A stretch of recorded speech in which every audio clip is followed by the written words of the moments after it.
Assalomu alaykum do'stlar. 3-videomizga xush kelibsiz. Demak, 2 kundan beri video editing bilan ham shug'ullanayotganim uchun o'zimni mana shu olayotgan videolarimni o'zim bir o'rtasini kesib va bir video kartasiz kompyuterda buni bajarganim uchun ba'zi bir xato kamchiliklarni aytib o'tishim kerak. Zero aytib o'tilsa, tan olinsa, yondashuv to'g'ri bo'lsa, xatoni to'g'irlash imkoni paydo bo'ladi va to'g'irlanadiki, yaxshilanadi, sifat oshadi. Iqtibos podkastdan iqtibos olamiz. Tahlil qilinmagan hayot yashalmabdi. Ya'ni bir hayotni yashab o'tdingiz va sizda tajriba paydo bo'lishi kerak. Qanaqadir og'riqlar, nima qilish to'g'risida, nima qilmaslik to'g'risida bir xulosalar, tajribalar, bilim paydo bo'lishi kerak. Siz o'zingizni hayotingizda ham u tajribani ishlata olishingiz kerak. Keyingi safar xuddi shunaqa case kelganda siz boshqacha yo'l tutishingiz kerakki, to'g'riroq yo'lni tanlab ketishingiz kerak. Lekin siz tahlil qilmasangiz, bir xil chuqurga qayta-qayta qoqilib ketaverasiz. Bir xil xatoni qayta-qayta qilib ketaverasiz. Xuddi shunday xatolar agar tahlil qilinmasa, qayta takrorlanadi va 2 kundan beri videodagi xatolarimni o'zimga chetdan qarab, qanday xatolar qilyapman, nima xatolar ketyapti, o'shalarni tahlil qilib ketishni niyat qildim va sezdimki, gaplar tugatilmay qolar ekan ba'zi o'rinlarda. Ya'ni gap boshlanadi, lekin tugatilmaydi. Bunaqa ba'zi holatlarda tabiiy, lekin bu narsa ko'p-ko'p takrorlanishi bu to'g'rilanishi kerak bo'lgan narsa.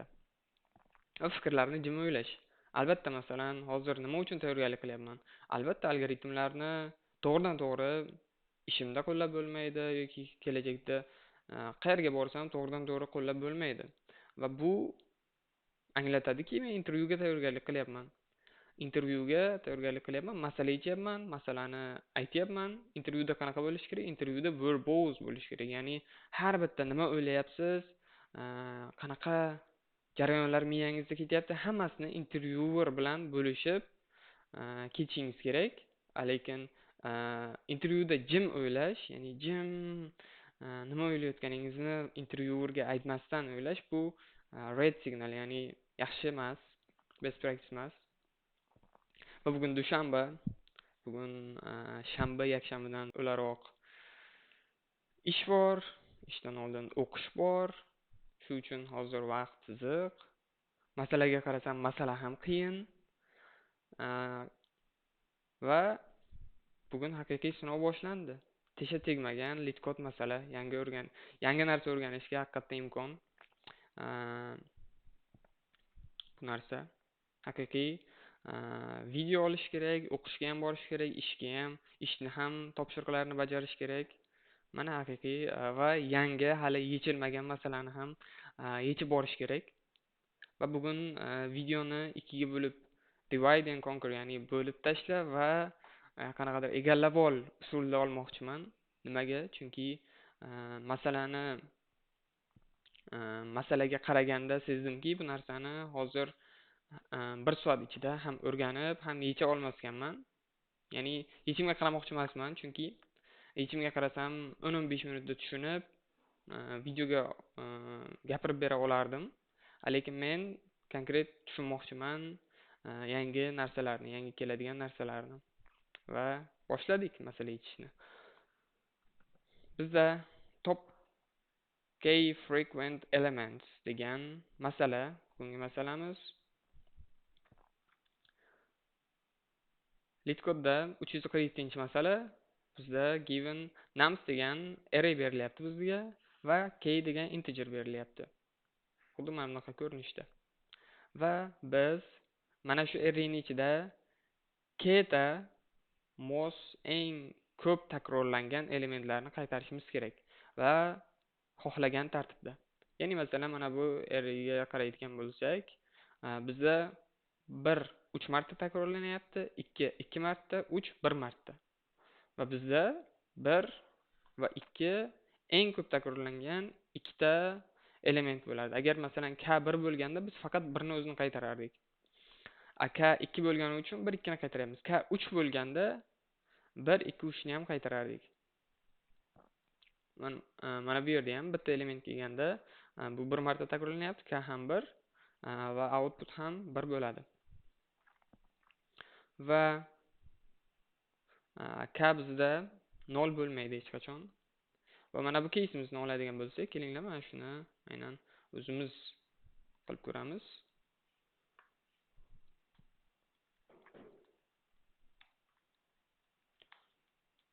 Mana shu case'ni oladigan bo'lsak, biz nima qilamiz? Mana shunaqa uzun case'lar aynan kompyuter bo'lib yechish bizga yordam berar ekan, lekin mana bu highlighting xalaqit berar ekan bizga. Chunki bitada aytib qo'yapti qaysi raqamlar. Demak, 1 4 marta takrorlangan. 1 4 marta takrorlangan. 2 ham 4 marta. 3 2 marta. 4 yo'q. 4. Bo'ldi, mana shu. Va bizda k 2 bo'lgani uchun 1 2 ni qaytaramiz. Agar 3 bo'lganda 1 2 3 ni qaytarardik.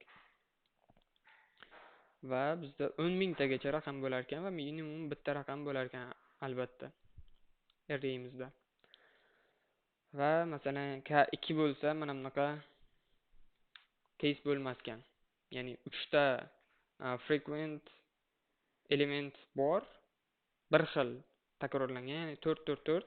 Lekin bizga k 2 kelyapti. Bunaqa bo'lmas ekan, bunaqa case berilmas ekan. Bu masala o'zi aslini olganda yechim, ya'ni oson yechim. Ya'ni nima qilamiz? Mana shularni bir boshidan sanab chiqamiz. 1 kelsa, dictionary'imizga 1 degan keyni qo'shamiz. Counter 1 bo'ladi. Keyin 2 ni olamiz, buni ham counter 1 bo'ladi. 1 ni keyin valuesiga 2 qilib qo'yamiz, increment qilib. 2 ni ham increment qilib qo'yamiz. 1 ni yana increment qilamiz, 3 bo'ladi. Keyin 2 ni ham yana increment, keyin 3 yangi, buni qo'shamiz, 1 qilib qo'yamiz. Keyin 1 ni yana increment qilamiz, bu 4 bo'ladi. 3 ni yana increment qilamiz, bu 2 bo'ladi. 2 ni increment qilganimizda bu 4 bo'ladi. Mana shu bizdagi hash table'ni sortlaymizda eng ko'p valuesi eng katta bo'lgani bizda eng ko'p frequency, ya'ni eng ko'p takrorlangani bo'ladi va shuni qaytarib qo'yamiz. Mana shunaqa, masalan, mana bunaqa usulda, masalan, 3 bo'lsa ham biz valuesiga qarab buni sortlaymizda mana bunday usulda bo'lib qoladi yoki bunday. Biz 1 2 ni qaytarib yuboramiz. Chunki valuesi eng maksimum. Lekin bizdagi bu yechimning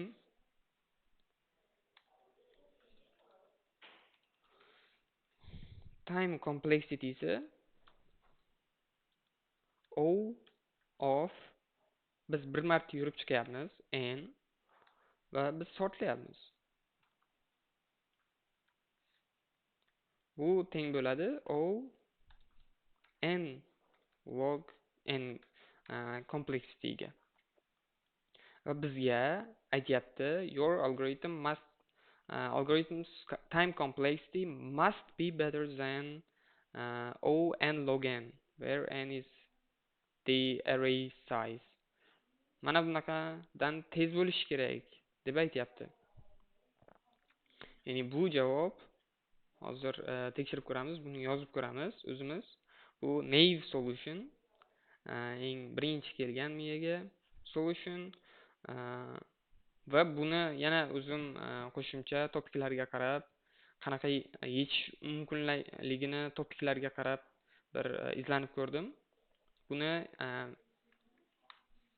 min heap degan shu data struktura bor. U 3 ni arrayda bir ko'rsatish, ya'ni 3 o'zi aslida boshqa data struktura, xuddi shuni 3 ni arrayga o'girish, arraydan 3 ga o'girish, bu shu heap data strukturasi deyiladi.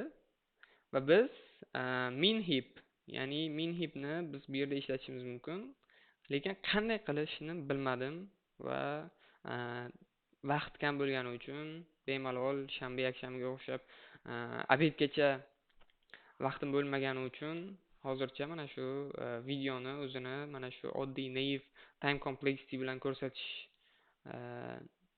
Rahmat. tanladim va keyinchalik mana kuni bo'yi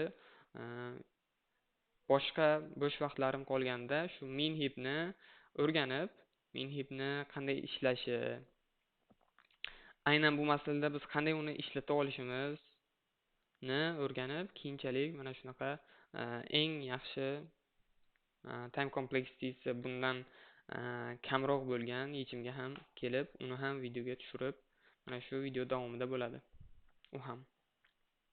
Va keldik, bizda nams bor. Va namsni nima qilamiz? Aylanib chiqamiz. Aylanib chiqish uchun bizga dictionary'imiz kerak. Dictionary mana qilib define qilsak ham bo'lar ekan.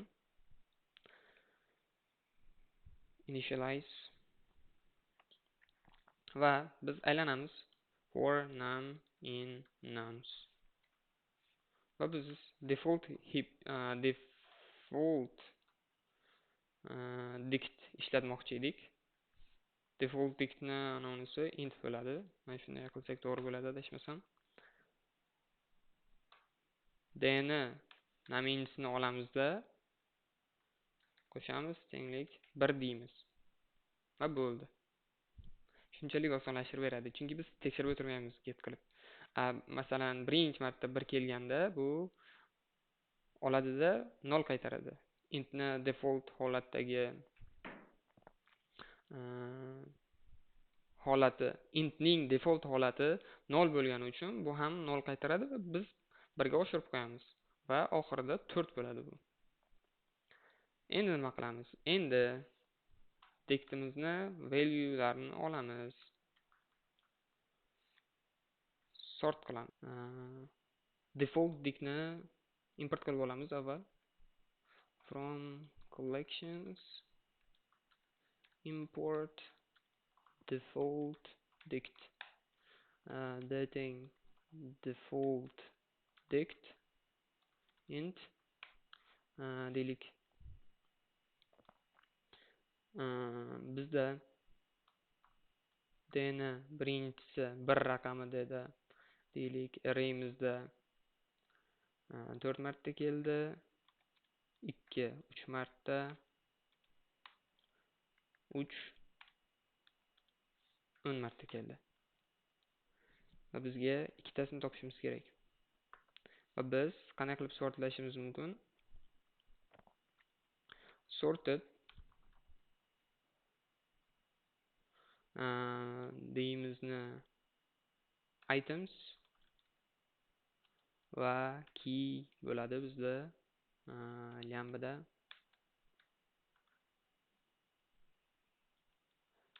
Item orqadan ko'chiryapman. Itemning birinchisi, ya'ni valuesi bo'ladi. Shunda.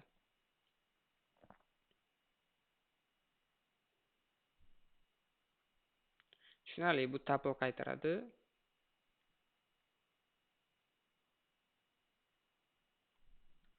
Ketdi.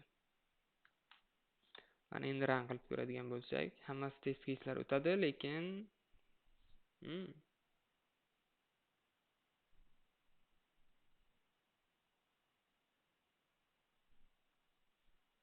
-1 qilishimiz ham kerak. Demak. Ya'ni bu shunda inkluziv bo'lmayaptimi?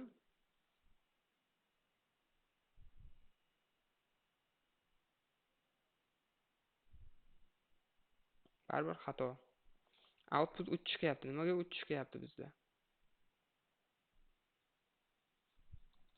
Mana bunday qilish kerakmi? Endi 1 kerak bo'lmaydi. Mana endi run qilib ko'radigan bo'lsak, hamma case'lar o'tadi. Va lekin submit qilib ko'radigan bo'lsak, bu o'tmasa kerak, katta ehtimol. Yo'q, o'tdi. Va bizda time complexity xuddi shunaqa bo'ldi, do'stlar. Space complexity esa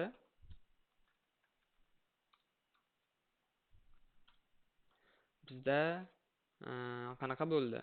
Space complexity biz dictionary define qilib olamiz. Bu masalan listdagi hamma ma'nolar bir xil frequent har xil raqamlar ko'p kelgan bo'lsa, masalan, 1 bilan 2 2 martadan keldi, qolganlar hammasi 1 martadan kelsa, u bizdagi dictionary'mizning size mana shu nums array'ga mutanosib tarzda o'sib boradi va bu O of n bo'ladi, complexity'da bo'ladi. Va bu videomizning ikkinchi qismida biz yaxshiroq heap bilan qilingan solutionni ham ko'rsatib ketamiz. Salom do'stlar, biz qaytdik. Ertalabki soat 7 da, mana hozir soat kechki 7 bo'lay deb qoldi va kun ham oxirlab boryapti. 12 soat davomida boshqa ishlar, o'qish, har xil vazifalar bilan yurib, miyaning boshqa bir alohida sirida mana shu top K frequent elements masalasi ham aylanib, aynan mana shu masalada o'zimizdagi naive solutionni qanday qilib optimizatsiya qilish miyada aylanib, qanday mana shu heap data strukturasini mana shu case'da, mana shu masalada ishlatish mumkinligini o'ylab yurdim va nihoyat keldi javob. Boya o'zim yozib ham ko'rdim. Deyarli tugatilmadi, hali submit ham qilmabman. Lekin miyada loyiha tayyor. Heap data strukturasi birinchi gaplashadigan bo'lsak, heap bu treening, oddiy binary treening arrayda ko'rinishi, ya'ni representation. Biz xohlagan treeni olib heapga o'girishimiz mumkin, ya'ni array represent qilib beradi treeimizni, yoki o'sha arrayni olib treega o'girishimiz ham mumkin. Va bizga priority queue degan data struktura nima qilib beradi? Bu bizga eng minimum bo'lgan qiymatni, biror masalan biz sonlarni qo'shib boramizmi heapimizga, boshqa narsami, eng shu minimumi eng topida bo'ladi. Har doim biz pop qilganimizda o'sha dictionarydan, o'sha heapdan bizga eng minimumni qaytaraveradi. Va biz buni masalamizda qanday ishlatsak bo'ladi? Biz eslaringizda bo'lsa, birinchi shu o'zimizga berilgan nums arrayni aylanib chiqayotgan edik. Nums arrayni aylanib chiqib, mana bunaqa masalan natija olamiz biz. Ya'ni bizda 2 4 ta, 3 2 ta, 1 4 ta degan. Va bizda heap queue men ertalab tushunmayotgan narsa nima edi?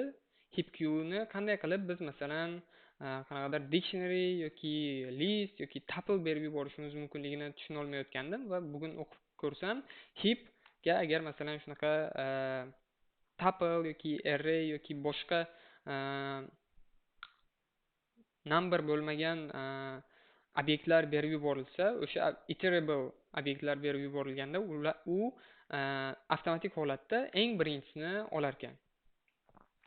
Eng birinchisini qabul qilib oladi. Va biz buni qanday leverage qilishimiz mumkin? Biz masalan mana shu dictionaryni olib mana bunday usulda deylik, mana bunday qilib qo'yishimiz mumkin. Ya'ni count birinchida turadi, ya'ni bizda prioritet count. Bunday qilsak bo'ladimi endi? To'g'ri. Va bizga count birinchi o'rinda turadi. Countni biz qo'shganimizda mana bunaqa heap hosil bo'ladi. Deylik, masalan, mana buni 3 ta deb olaylik, tushunish uchun. 3 bo'lsa, bu yana tepada qoladi. Ya'ni biz 2 ta pop qiladigan bo'lsak, eng kam takrorlangan 2 ta elementni bergan bo'lamiz. Biz qanday qilib buni oldini olishimiz mumkin? Biz countni plus emas, minus qilib ketamiz. Va shunda minus eng tepaga chiqib qoladi. Chunki eng kichigi -4 bo'ladi. Va biz mana shu 1 bilan 2 ni qaytarsak, to'g'ri javobni topgan bo'lamiz. Va endi kodga o'giradigan bo'lsak, shu g'oyamizni, demak, bizda birinchi dictionary ochib olamiz. Shu odatiy holatdagidek. Va sanab chiqamiz. For num in nums. Endi if num in d bo'ladigan bo'lsa, kelinglar default dek ishlatamiz. Va biz bu yerga integer berib ketamiz. Va d ning nam degan keyga biz birni qo'shib ketamiz. Va bizda mana shunaqa boyagidek dictionary paydo bo'ladi. Endi biz bu dictionaryni heapga aylantirishimiz kerak. Biz nima qilsak bo'ladi?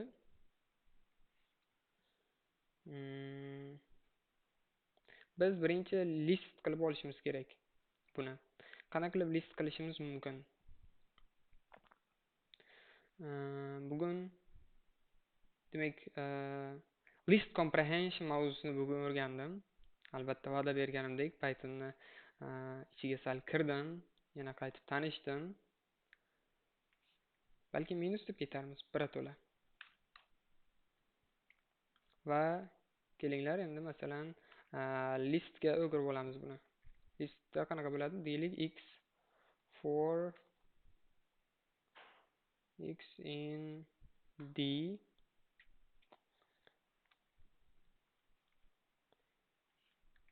dot items.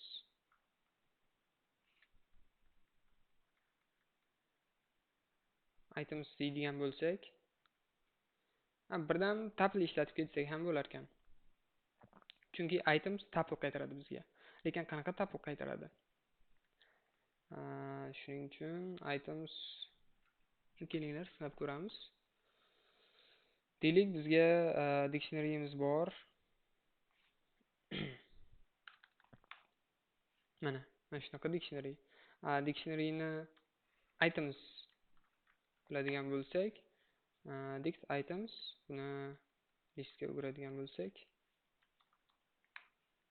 bizda nima qaytaryapti? 1, ya'ni birinchi key, keyin bizga value qaytarilyapti. Demak, bizga bu emas, boshqacha nima kerak? Bizga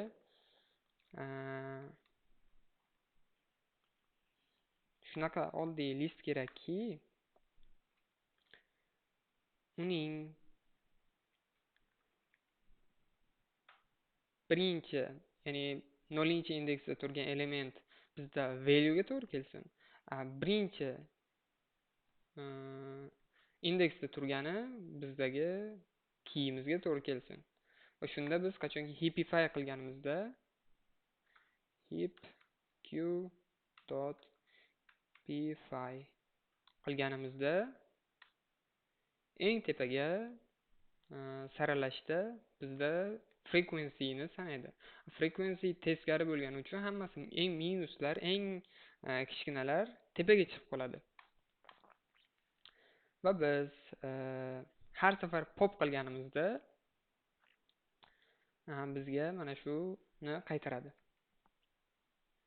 Endi ko'radigan bo'lsak, biz result deb bitta listni ochib qo'yamiz. Result for L in list. Listimizdagi element yo'q, I in range k. Ya'ni k marta aylansin, k marta biz pop qilmoqchimiz. Endi bunda biz nima qilamiz? Heap q dot heap pop metodi birinchisi iterable L ni qabul qiladi va bo'ldi. O'shani olib result append qilib qo'ysak, bizga mana buni qo'shadi. Lekin bizga birinchi indeksdagi, ya'ni bizdagi namni o'zi, ya'ni raqamni array'imizdagi o'zini bizga qo'shish kerak. Shuning uchun bir qilamiz va return result qiladigan bo'lsak, bizda qanaqa time complexity bo'ladi? Bizda bo'ladi birinchi numsni aylanib chiqyapmiz on va yana bir marta o'sha dictionary'ni aylanib chiqyapmiz. Endi dictionary worst case'da hammasi qanaqadir unique deydigan bo'lsak, o'sha n marta yana aylandik, n plus n 2n baribir n qoladi va heapify bu ham on, ya'ni men o'qidim, in place on time complexity'da bu heapga o'girib beradi bizga. Va bu n log n mana bu time complexity'dan ko'ra tezroq bo'ladi. Va run qilib ko'radigan bo'lsak, xato olamiz. Yo'q.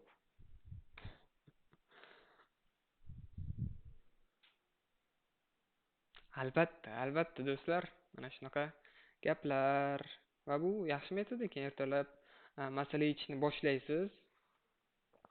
Boshida tushunmaysiz qanaqa qilib mana shunaqa tezlik, ya'ni time complexity'si mana shunaqa bo'lgan yechim berish mumkinligini, qanday qilib mana shu data strukturani mana shu yerda bir leverage qilish mumkinligini tushunmaysiz. Kuni bo'yi xoh u ishlayotgan paytingizda bo'lsin, ovqatlanayotgan paytingizda, ovqat pishirayotgan paytingizda, o'qishda, yo'lda, har xil vaziyatlarda o'ylab ketasiz va keladi yechim. Mana shunaqa gaplar.